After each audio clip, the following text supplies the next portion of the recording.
Oh man, not powdery mildew, but summer's not quite done. Is there anything I can do? Nope, you don't gotta do anything.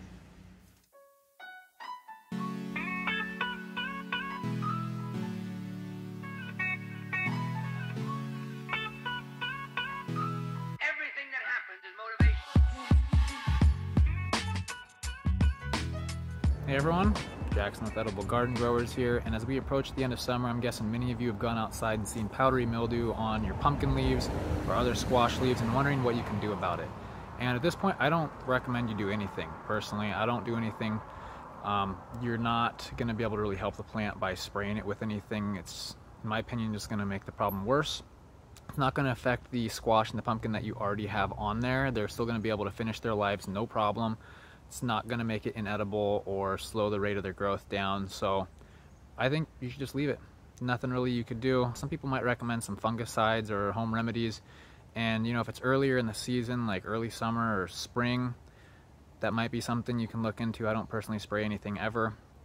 That's just the approach that I take. But especially at this time of year, it is completely unnecessary. It's not going to help your plants. And you're just going to be putting more stuff into your soil that is not going to be of any benefit. So if you're wondering what you should do, nothing. So as you can see, my wall of pumpkins is not looking so good, at least their leaves, that is. They are many weeks into having powdery mildew and just kind of really dying back at this point. But if you check out the pumpkins we got one here on camera, and then we got two up here you can see up on top of the chicken coop. Those are turning orange, no problem. Just because their leaves are dying back does not mean the pumpkins are not going to be all right. So not necessary to do anything, just let them do their thing. So there's a common misconception that you want to throw your powdery mildew covered leaves in the city compost, because if you throw it in your own home composting system, you're going to increase the likelihood of getting powdery mildew wherever you use that compost in the future years. But if you live in the Pacific Northwest, where powdery mildew is everywhere all the time, it's really not going to matter. Just because you don't see it, the spores are everywhere, and throwing this in the city compost is not going to reduce your likelihood of getting it in the future. If the conditions are prime, you're going to get powdery mildew. So in the spirit of trying to keep a closed loop system, I recommend composting this in your home system. If you'd like to reduce your risk of getting this earlier on in the season, I recommend using drip irrigation.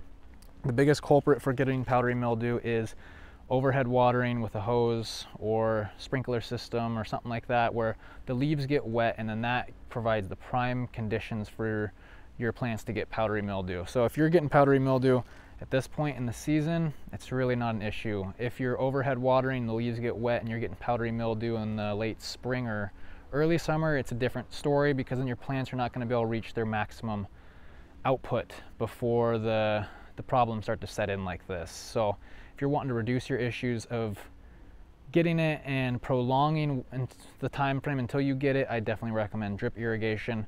But this is just the way these guys go out. So I know it's not fun to hear, but it's just part of their life cycle. Even though watering your leaves increases your chance of getting powdery mildew and using drip line reduces it, it has not rained here in a long time. I'm in the Columbia Gorge right now, and these guys got powdery mildew. Sometimes plants are just more susceptible to it. So I'm guessing that's not exactly what you were hoping to hear, but I hope that some of this information was able to reduce any anxiety you have surrounding the situation and worrying about what you should be doing, because you really don't need to do anything. Just let your plants continue doing their thing, let them finish off, harvest your pumpkins when they're ready, and get ready for the next season. So hopefully you've enjoyed this video, and if you like this content, I'd really appreciate it if you liked and subscribed. Until next time, have a good one.